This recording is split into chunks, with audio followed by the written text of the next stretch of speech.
Clint Eastwood, born May 31, 1930, is a towering figure in American cinema, known worldwide for his portrayal of the stoic antihero, the tough San Francisco cop, Dirty Harry Callahan, and one of Hollywood's most respected and prolific directors.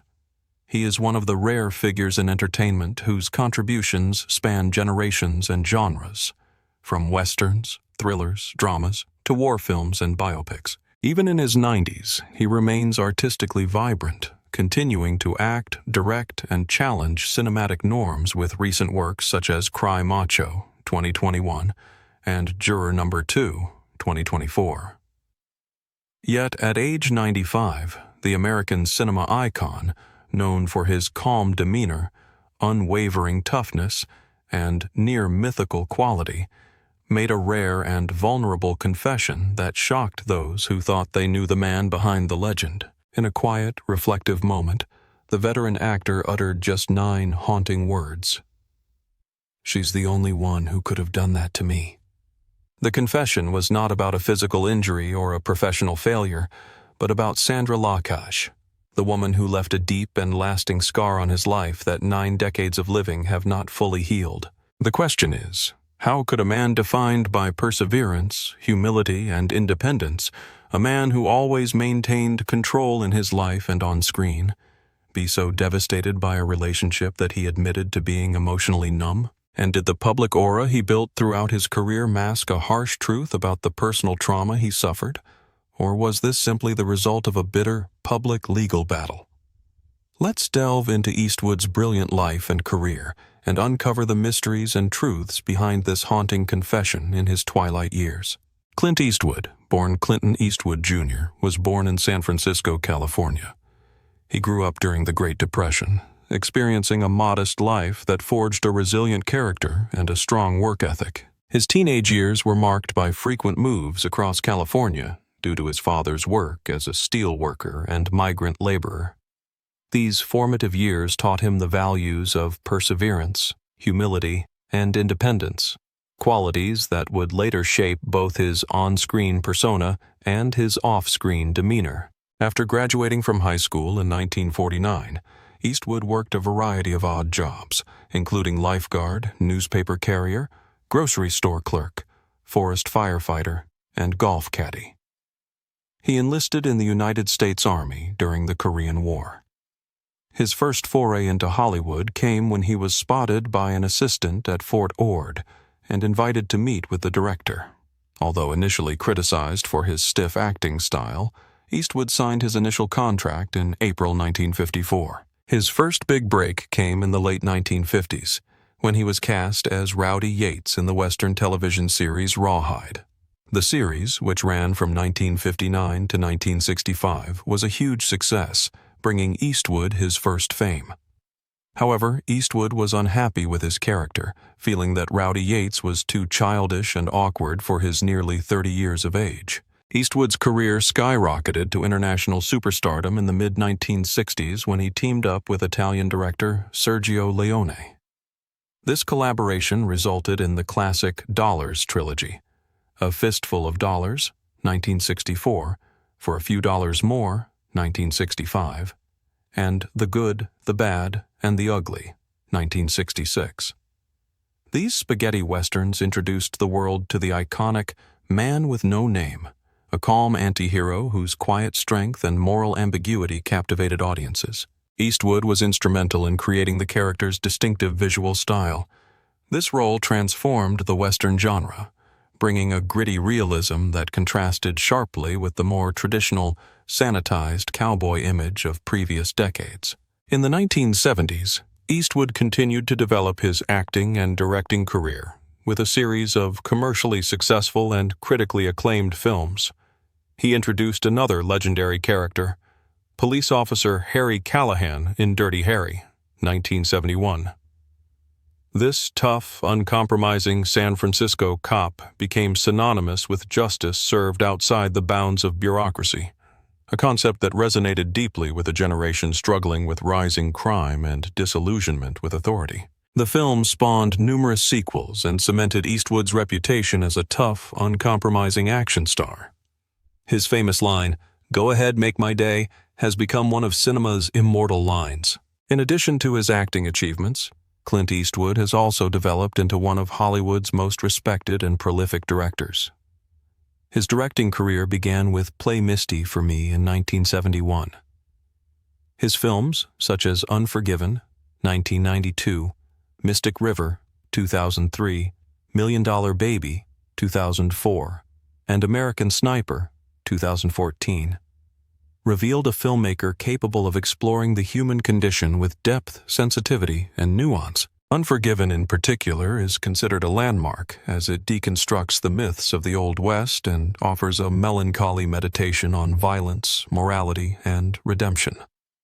Eastwood has won numerous accolades, including 4 Academy Awards, 2 for Best Director and 2 for Best Picture, 4 Golden Globe Awards, and the American Film Institute Lifetime Achievement Award. Despite his stoic on-screen persona, Eastwood led a varied personal life, including stints as a politician, an accomplished jazz musician, and a devoted father of at least 8 children. He is known as a modern-day Casanova, attracting widespread attention for his complex personal life, especially his multiple, overlapping romantic relationships. He first married Maggie Johnson in 1953. The marriage lasted 3 decades, but was complicated by Eastwood's early success in Hollywood and the temptations that came with fame. Extramarital affairs put serious strain on the marriage. While still married to Johnson, Eastwood had a significant relationship with Roxanne Tunis from 1959 to 1973, which resulted in the birth of their daughter, Kimber, in 1964. In total, Clint Eastwood is known to have had at least 8 children with 6 different women, although some reports suggest the number may be higher. He has often been reticent to discuss the full extent of his relationships and family, which has added to the mystique surrounding his personal life. Yet, behind his phenomenal success and unshakable image as a man, there was a simmering personal crisis and a profound tragedy involving a single woman. In 1975, Eastwood began one of the most media-highlighted and artistically significant relationships of his life with actress Sandra Lockach. Their collaboration lasted both on and off-screen, as the two appeared together in many of Eastwood's iconic films, including The Outlaw Josie Wales, Every Which Way But Loose, and Sudden Impact.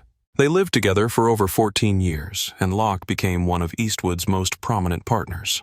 Locke even claimed that Eastwood sang "She Made Me Monogamous" to her and confessed that he had never been in love before. However, the relationship was defined by intense passion, artistic collaboration, emotional turmoil, and ultimately, a painful and public breakup.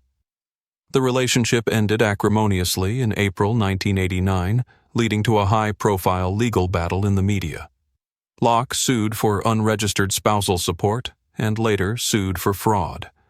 During the legal battle, Locke accused Eastwood of cheating and sabotaging her career. The facade of unique love that Eastwood presented to Locke collapsed after the breakup, exposing deep contradictions. During his time with Locke, Eastwood maintained other relationships and is believed to have fathered at least 3 children. One of these secret relationships was with Jocelyn Reeves, a flight attendant who bore him 2 children, Scott Eastwood, born 1986, and Catherine Eastwood, born 1988. The fact that Eastwood fathered these children was not widely acknowledged until many years later, when Scott began pursuing an acting career. Even while Eastwood and Locke were still living together, Eastwood secretly arranged for Locke to have 2 abortions. Although Locke was married to Gordon Lee Anderson, a gay man, in a marriage of convenience, Eastwood was her real lover. Eastwood's emotional deceit and lack of transparency in his personal life caused an irreparable rift. The hidden truth lies not only in the deceptions, but also in the nature of the relationship between Eastwood and Locke, and how it exposed Eastwood's vulnerable side. Sandra Lockach was not just a co-star, but also Eastwood's muse, his equal, and perhaps the only woman who ever truly challenged him on both an artistic and emotional level. Unlike many of the other women he dated, Locke was a sharp, strong actress who refused to stand in his shadow. She demanded to be seen and heard, and she saw through the Clint Eastwood legend to see the vulnerable human being underneath. And that, perhaps, is what made her dangerous to him. She made him feel things he didn't want to feel. She made him doubt his own instincts. She made him hesitate. His 95-year-old confession, "She's the only one who can do that to me," was not bitterness, but a deep, almost spiritual pain, as if he were looking back on a chapter of his life that he never really closed. Clint Eastwood's real tragedy was not an external event, but the slow collapse of the emotional world of a man who had been a symbol of resilience and control. He once described the shock as a crash, a kind of emotional paralysis that left him empty and disoriented. Eastwood once admitted, "She broke something inside me, and I never figured out how to fix it." What makes this confession so haunting is that it comes from a man who has weathered the fierce pressures of Hollywood for more than 6 decades, fought in wars, directed Oscar-winning films, and built a strong, steadfast image. But then it was the woman he loved who brought him down, taking away the control he had always held so tightly. This collapse was not only internal but also extended to his public image. In a life filled with trips, film sets, award stages, interviews, and director's chairs, the passing of Sandra Locke left Eastwood frozen in the middle of that endless flow. The steel hero image that had been associated with him was suddenly stripped away, replaced by a weak, wounded man, almost tender whenever he was with Locke. The legal battle that followed was like a storm, exposing his private cracks to the public light, shattering the lonely, cold image he had painstakingly built since the days of Rawhide and the Dollars trilogy. Behind all of this, it was the interactions in that relationship that created the perfect storm. Eastwood betrayed the loyalty he had promised, and Locke did not hesitate to respond. The betrayal and bitter retaliation not only caused him to lose his lover, but also his image, lose faith in himself, and then fall into a deep emotional void. This was not a mere noisy love affair of the entertainment world, but a wound that touched the hardest part of him, a place that seemed invulnerable. The moment of no return was when Eastwood confessed, "I couldn't walk after that." This statement not only described a shock, but was a metaphor for complete emotional paralysis. In his Carmel mansion, surrounded by awards, scripts, portraits, and memories of a lifetime of art, he still keeps Locke like a photograph with worn edges, but never discarded. It exists as a memory that will never fade. After that breakup, Eastwood married Dina Ruiz in 1996 and had a daughter. This relationship was considered more public and conventional, but it also ended in divorce in 2014. Although he has had other partners, including Christina Sandera, the scar from Locke remains the deepest. Looking back at the story at 95, he no longer speaks of it as a showbiz scandal, but as a tragedy that quietly reshaped his entire inner world. The dark truth of this love story lies in the profound contrast between the image of a cold, controlling man without a name, and the reality of a man who was so damaged by love that he could never fully recover. That confession shattered the myth of Clint Eastwood, that even an icon of steel could crack in the face of betrayal. It revealed a complex, multi-layered man, a father of 8 children, a man who had multiple affairs, and who had to pay the price of one of the most expensive divorces of his time. The story not only shook the public's image of an independent hero, but also exposed the dark corners of human emotions. That power, fame, or toughness cannot protect the heart from being broken by love. Clint Eastwood's life was a powerful intersection of brilliant achievement and personal tragedy.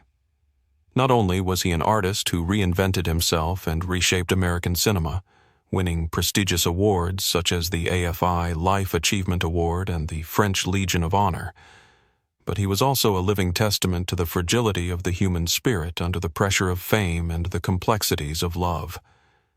His most enduring wound was not a bullet wound or professional betrayal, but a woman named Sandra Locke.